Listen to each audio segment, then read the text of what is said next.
पा रहे आप बोर्ड पे आपके केमिस्ट्री के यूपीएमएसपी पे मॉडल पेपर आ चुके हैं। मॉडल पेपर आपको इसलिए दिया जाता है कि आप उससे देखकर इस बात का आइडिया लगा सके कि हम लोग जो क्लासरूम में पढ़ रहे हैं या जो ऑनलाइन पढ़ रहे हैं उन सभी के टॉपिक्स हमारे द्वारा दिए गए लेक्चर और हमारे द्वारा दिए गए नोट से मैच कर रहे कि नहीं, या जो चैप्टर हम लोग पढ़ चुके हैं उससे हमारे बोर्ड एग्जाम में कौन कौन से चैप्टर इतने ज्यादा इंपॉर्टेंट है जिससे 1, 2, 3 चैप्टर 3 क्वेश्चन ज्यादातर उसी चैप्टर से आ रहे कि नहीं। आज का हमारा वीडियो इसी के बेस पे है, तो बिल्कुल कहीं मत जाइएगा। बिल्कुल इस प्रकार से प्रश्न पूछे जाएंगे 2021-22 की परीक्षा में। जिन लोगों को जानकारी नहीं है उन लोगों के पास बड़ा बड़ा मोबाइल है, वो अपने मोबाइल से भी आप मॉडल पेपर को डाउनलोड कर सकते हैं। ये देखिए मेरे पास भी एक छोटा सा मोबाइल है, तो हम इससे डाउनलोड करके बोर्ड पे रख चुके हैं। आपके पास भी है, अगर आप डाउनलोड नहीं कर पा रहे तो जितने भी क्वेश्चन हम बोर्ड पे आपको अभी दिखाएंगे आप सब उनको एक कॉपी पर नोट कर लीजिए और बच्चों बिल्कुल सिस्टमैटिक वे से उनको सॉल्व कीजिए और सॉल्व करने के बाद उसको याद कीजिए सभी प्रश्नों को, तो 100% आपको निश्चित सफलता मिलेगी ही मिलेगी। बताइए मॉडल पेपर 2021-22 को जो आप अभी देंगे उसको पूरा सॉल्व करने का प्रयास करिए बेटा, तभी आप अच्छे से तैयारी करेंगे। जितने भी चैप्टर आप पढ़ चुके हैं उसे ध्यान से पढ़ें और जो भी टॉपिक कही जा रही ये इंपॉर्टेंट है उसको एक जगह पे लिखकर 2 से 3 बार रट जाइए, तो बिल्कुल हो जाइए तैयार। ये बिल्कुल पेपर आपके सामने है, आप मन लगाकर इसको पढ़िए और किसी प्रकार का डाउट्स है तो मुझे जरूर बताइएगा, चाहे कमेंट बॉक्स में चाहे आप टेलीग्राम पे मुझे मैसेज कर सकते हैं। ये रहा क्वेश्चन आपके सामने। देखिए जब भी आपको क्वेश्चन पेपर दिया जाएगा तो आपसे कहा जाएगा कि सबसे पहले आप उसको पढ़िए, ठीक है। ये 2021-22 का रसायन विज्ञान का पेपर है और आपको जानकारी होगी कि इस बार भी 2-3 पेपर नहीं होगा, सिर्फ एक ही पेपर होगा रसायन विज्ञान का। इसलिए बगल में लिखा है क्या, केवल प्रश्न पत्र। सवाल सर कितने मार्क्स का होगा, तो 70 मार्क्स का होगा, 100 मार्क्स का होना चाहिए, तो 30 मार्क्स आपके प्रैक्टिकल से दिए जाएंगे। जो आपके स्कूल में प्रैक्टिकल चलेगा उसको आप अटेंड करिए और अटेंड करने के बाद अच्छा फीडबैक दीजिए कि आपके स्कूल से आपको 25 से 30 के बीच में मार्क्स मिल जाए तो आपका रिजल्ट और बेहतर हो जाएगा। 3 घंटे 15 मिनट का है ये पेपर, वैसे पेपर तो 3 ही घंटे का है, 15 मिनट आपको एक्स्ट्रा दिए जाते हैं उस प्रश्न पत्र को पढ़ने के लिए। सभी प्रश्न अनिवार्य है, प्रत्येक प्रश्न के निर्धारित अंक उनके समक्ष दिए गए, मतलब जितना प्रश्न जितने नंबर का है, 1 नंबर 2 नंबर 3 नंबर 4 नंबर, वो उसके जस्ट बगल में दे दिया गया है, उसको आप देखिए। उसके साथ साथ गणनात्मक प्रश्नों में गणना के समस्त पद को लिखिए, मतलब स्टेप वाइज लिखना है कि पहले क्या होगा पहले क्या होगा, जितने भी न्यूमेरिकल्स हैं, क्योंकि स्टेप पे भी नंबर मिलता है ये आप जानते हैं। अब ये नहीं कि क्वेश्चन रखे और आंसर लिख दे और नंबर मिल जाए, तो नहीं। आजकल के एग्जामिनर बहुत स्मार्ट हो गए हैं और तो स्मार्ट आपको भी बनना है। तो आपको क्या करना है, सभी को लिखना है, प्रश्नों के प्रासंगिक उत्तर दिए, मतलब जो है। कुछ लोग करते क्या अपने मन से कुछ भी लिख के आ जाते हैं, तो कहानी और शायरी नहीं लिखनी है, न इतिहास लिखना है। आप साइंस के स्टूडेंट हैं तो साइंस की लैंग्वेज देनी है, to the point to the exact, तब आपको मार्क्स अच्छे मिलेंगे बच्चों, ठीक है। जहां आवश्यक हो रासायनिक समीकरण दीजिए, जितने भी आपको लगे कि ये बिल्कुल सही है वहां पे आपको रासायनिक समीकरण समझ देंगे, तब आपको एग्जामिनर अच्छे से अच्छा मार्क्स देगा। सुना होगा कि अगर अच्छी राइटिंग और साफ सफाई होती है तो एग्जामिनर आपके मार्क्स नहीं काटेगा, क्योंकि वो समझेगा अच्छा बच्चा है। और अगर आप सही लिखने के बावजूद घालमेल किए, उसमें पास पास लिखे हो, तो एग्जामिनर को नहीं समझ पाएगा तो काट देगा, तो आप फेल हो जाओगे। देखो इस प्रश्न के प्रत्येक खंड में 4 विकल्प ही दिए गए हैं। सही विकल्प चुनकर अपनी उत्तर पुस्तिका में कॉपी लिखिए। कुछ बच्चों के क्वेश्चन होते हैं कि सर क्या हमें पूरा प्रश्न उतारना चाहिए? तो बिल्कुल पूरा प्रश्न उतारने की कोई जरूरत नहीं है।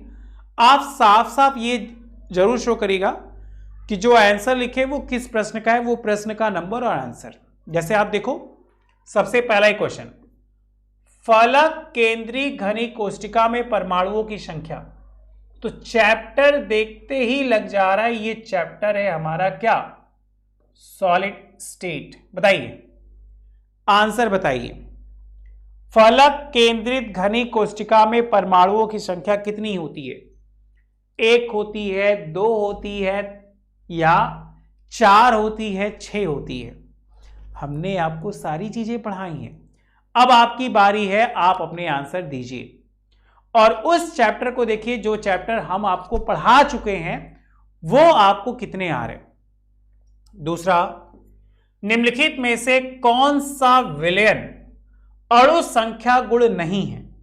परासरण दाब का, पृष्ठ तनाव का, वाष्प दाब अवनमन का, या हिमांक में अवनमन का। मतलब ये चैप्टर जो है वो आ गया क्या, सॉल्यूशन। अब याद करिए हमने आपको दोनों चैप्टर पढ़ा दिया। उसके बाद तीसरा, शून्य कोटि की अभिक्रिया की दर नियतांक का मात्रक अभी ही चल रहा है। याद करिए ये चैप्टर चौथा है, केमिकल काइनेटिक्स, जो अभी हम लोग पढ़ रहे हैं। और अभी पिछले लेक्चर में ही आपको हमने इसका आंसर बताया था। अब बारी आपकी है आंसर बताने की। जल्दी से इसका आंसर बताइए कि इसका आंसर क्या होगा। देखिए कौन सबसे पहले रिप्लाई करता है। ठीक है, अभी बता रहे थे ना इसको।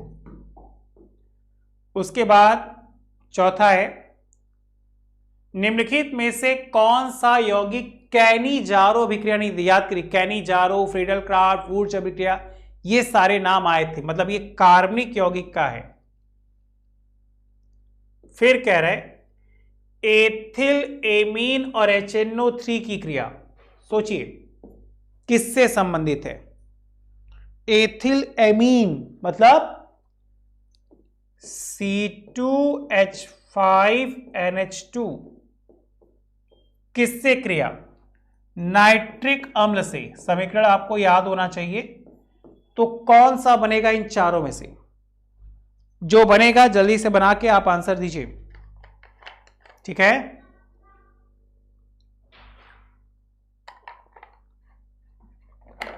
जितनी जल्दी देंगे उतनी जल्दी क्लियर होगा, उतनी जल्दी हम लोग आगे चलेंगे।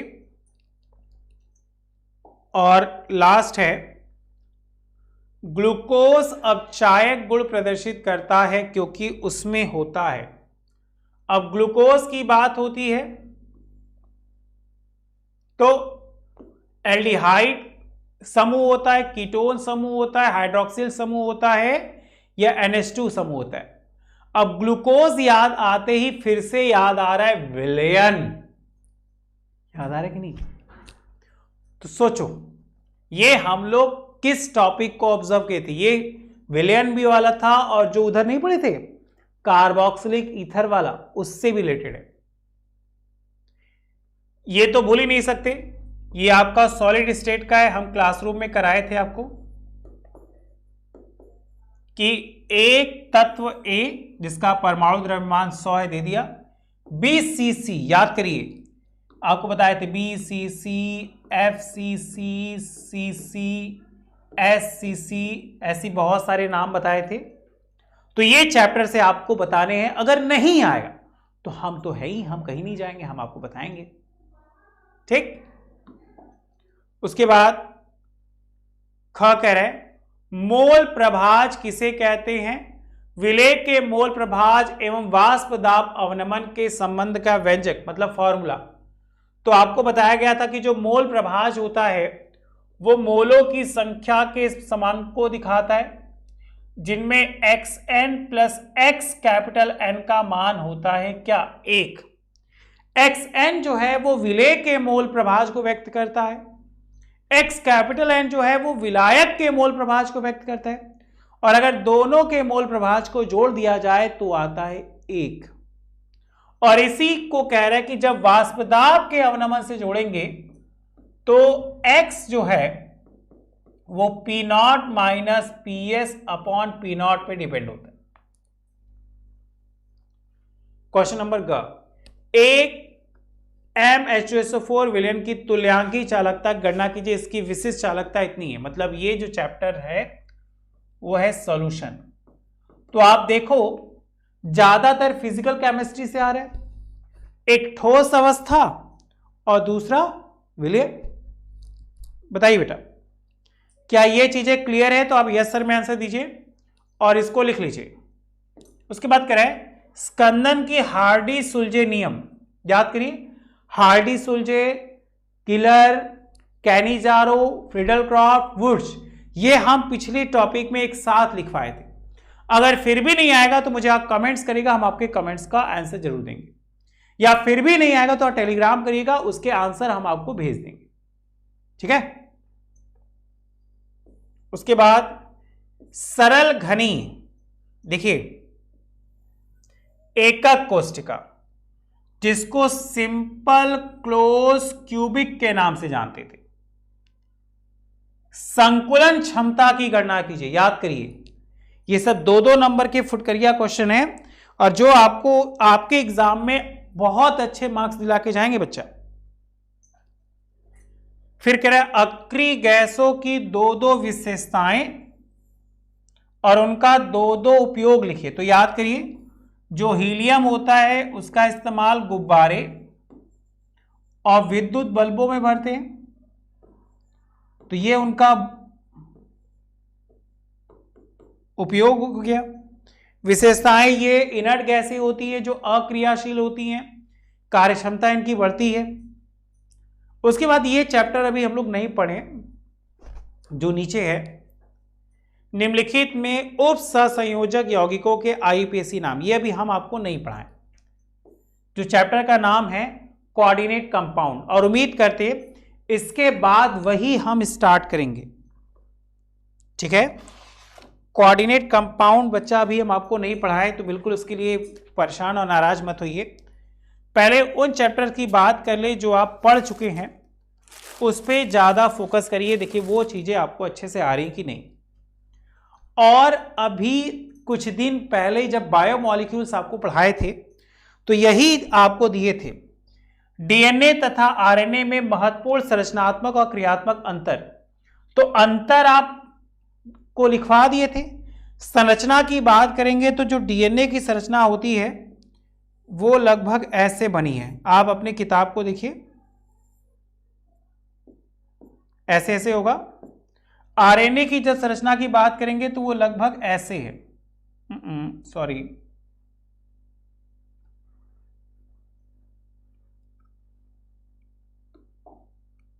आरएनए की बात करिएगा तो लगभग ऐसे है, आप किताब खोलेंगे तो दिख जाएगा। इसके बाद और आगे बढ़ते हैं, क्वेश्चन नंबर 4। यही सेम क्वेश्चन हम आपकी बुक में लिखवाए हैं। देखिए 0.5 मोल प्रति लीटर NaOH विलयन के स्तंभ का विद्युत प्रतिरोध इतना है, इसका व्यास इतना है, लंबाई इतनी है। तो प्रतिरोधकता, विशिष्ट चालकता और मोलर चालकता की गणना कीजिए। चैप्टर का नाम है इलेक्ट्रोकेमिस्ट्री, विद्युत रसायन, याद करिए 3 नंबर का क्वेश्चन है। और आप इस क्वेश्चन को देखकर कहोगे कि सर यही क्वेश्चन तो आप अपनी वीडियो में हमको बताए थे, मेरे पास नोट्स है। अगर फिर भी किसी कोई डाउट से किसी का वीडियो छूट गया तो बताना, हम बता देंगे कौन से वीडियो में था, ठीक है। आप बच्चों कॉपी करते रहेंगे तो ज्यादा अच्छा रहे।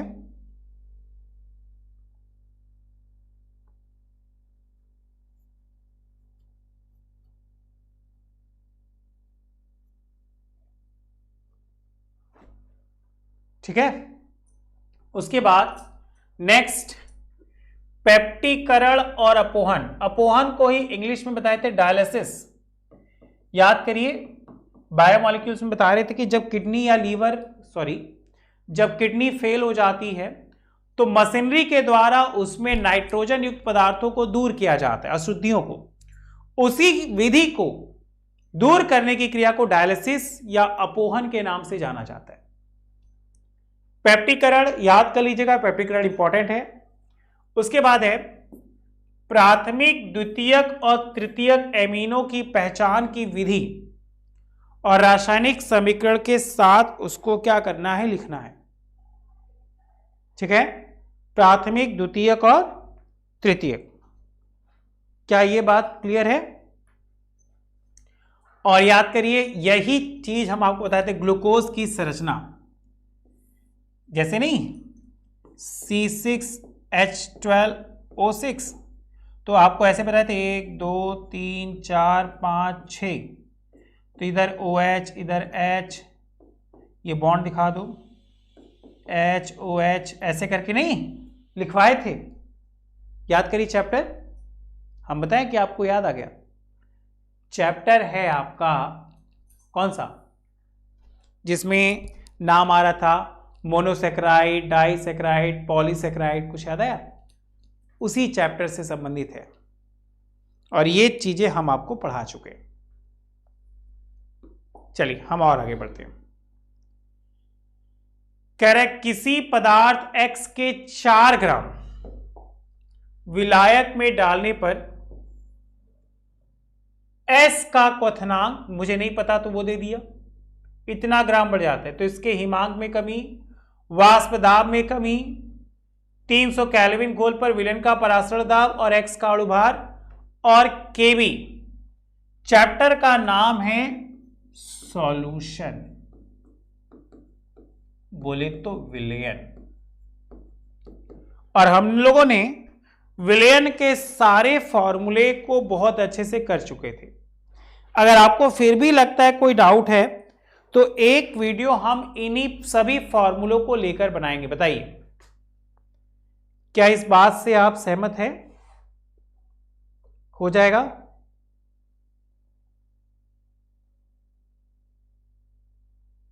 आगे चला जाए। अभी तो याद करिए यही चीज बता रहे थे आपको अपने चौथे लेक्चर में। प्रथम कोटि की अभिक्रिया के वेग स्थिरांक के लिए व्यंजक लिखिए, उसमें जितने पद उनको समझाइए और यह भी दर्शाइए कि प्रथम कोटि की अभिक्रिया का अर्धायु काल, जो T½ वाला बता रहे थे, प्रारंभिक सांद्रता पर निर्भर करता है कि नहीं। ये नोट में आपको लिखवाए थे और इसी से संबंधित एक क्वेश्चन भी आपको दिए थे जो काफी सारे बच्चों का सही था। नहीं, T½ 0.693/2 कि 40 सेकेंड बाद इतनी ही हो जाएगी। ये सभी हम आपको दे चुके हैं और उम्मीद करते हैं हमारे बच्चों को अच्छे से आ रही होगी। ये देखिए डी ब्लॉक का है बच्चों, ये तुम्हारा जो चैप्टर पढ़ा रहे थे केमिकल काइनेटिक्स, जिसको कहते थे रासायनिक बलगतिकी। ये डी ब्लॉक का है संक्रमण धातु या तत्व किन्हें कहते हैं। संक्रमण तत्वों के संदर्भ में निम्नलिखित को समझाइए। ज्यादातर जितने भी संक्रमण होते हैं वो सब रंगीन आयन का निर्माण करते हैं। ठीक है, लिगेंड सभी आपको नहीं पढ़ा है, उपसर्जक यौगिक का है। कारण सहित समझाइए। साधारण ताप पर ऑक्सीजन एक गैस की सल्फर ठोस है, बिल्कुल। हैलोजन प्रबल ऑक्सीकारक है। उत्कृष्ट गैसों का क्वथनांक कम होता है। उत्कृष्ट मतलब अक्रिय। अब या तो ये करिए या तो हैबर विधि द्वारा अमोनिया के निर्माण का नामांकित चित्र बनाइए। रायमंड टीबन, कोल्बे, विलियमसन संश्लेषण। या क्या होता है जब, हमने आपकी कॉपी में ऐसे ही क्वेश्चन कराए हैं, क्या होता है जब या कैसे प्राप्त करेंगे। तो ये रहा आपका होमवर्क, आप सभी कर लीजिएगा। फिनॉल को जिंक के साथ गर्म करने पर क्या है, फिनॉल का फॉर्मूला आप याद कर लीजिए, C6H5OH। किसके साथ, जिंक के साथ क्रिया कराएंगे तो बताइए क्या होगा। एथिल अल्कोहल को सांद्र सल्फ्यूरिक अम्ल से, यही फॉर्मूला आपको कराए थे। डाई एथिल ईथर मतलब C2H5O C2H5 को हाइड्रोआइडिक अम्ल के साथ क्रिया कराएंगे तो क्या होगा, फिनॉल में ब्रोमीन जल मिलाएंगे तो क्या होगा, और फॉर्मल्डिहाइड की ग्रिग्नॉर्ड अभिकर्मक से क्रिया कराएंगे तो क्या होगा, बताइए। समझ में आ रहा है? ये सारी चीजें इंपॉर्टेंट है, ये चीजें हमने आपको बता दी है। उम्मीद करते हैं हमारे बच्चों को क्लियर हो रहा होगा। 7वां, एरिल हाइलाइट नाभिक रागी प्रतिस्थापन क्या कराता है, या इसको समझाइए। क्लोरीन इलेक्ट्रॉन अपनेयक समूह है, फिर ये एरोमेटिक इलेक्ट्रॉन रागी क्यों है। एल्किल हाइलाइट ध्रुवीय होते हैं जल में, अभी इसकी बतानी है। विभेद के लिए परीक्षण प्रोपेनॉल और प्रोपेनोन, फिनॉल बेंजोइक अम्ल या एसिटोफिनॉन या बेंजोफिनॉन, और यह लास्ट टॉपिक है हमारी कैसे प्राप्त करेंगे। और जैसा कि हम बार बार आपसे कहते हैं कि दो चीजें आपसे एग्जाम में जरूर पूछी जाती है, एक क्या होता है जब, और एक कैसे प्राप्त करेंगे। ब्रोमोबेंजीन एक फिनॉल, बेंजोइक अम्ल से बेंजिल्डिहाइड, प्रोपेनॉल से प्रोपीन और बेंजोइक अम्ल से एम नाइट्रोबेंजीन। ठीक है, इतनी चीजें कॉपी कर लीजिए। अगर फिर भी कोई डाउट है तो मुझे संपर्क करिए, आपके डाउट्स को क्लियर करना मेरी जिम्मेदारी है। ये मॉडल पेपर आप बिल्कुल सॉल्व कर लीजिए, जो क्वेश्चन नहीं आए उसको मार्क करके पूछिए, 100% आपके सोल्यूशन हम देंगे।